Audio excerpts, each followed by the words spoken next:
mmesikia askofu wenu anatajwa kwamba na Gwajimanize.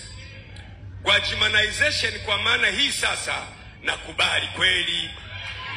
Ningependa kugwajimanize kwa maana ya ni ujasiri usiotetereka wa kusema ukweli. Haijalishi ukweli huo ni mchungu au hawawapendezi walioko madarakani. Ni dhamiri thabiti ya kutetea maslahi ya taifa kuliko maslahi binafsi na kuinua sauti ya uthubutu mkubwa bila kuyumba kiasi cha kusababisha ivume ndani ya himaya za mamlaka na kutikisa misingi ya ufisadi na dhuluma katika nchi ya Tanzania. Gwajimanization. Nani angependa awe Gwajimanized hapa?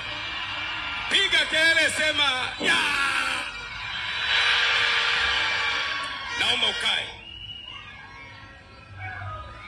Kwa hiyo kwenye hili swala sitayumba, sitabadilika, sitapunguza msimamo, tasimama nalo mpaka kuhakikisha kila aliyetekwa amejulikana amekwenda wapi, anafanya nini, na wale missing persons, kuna wengine wanaitwa missing persons ambao wenyewe hawajulikani wako wapi, lazima tuhakikishe na wao wanapatikana.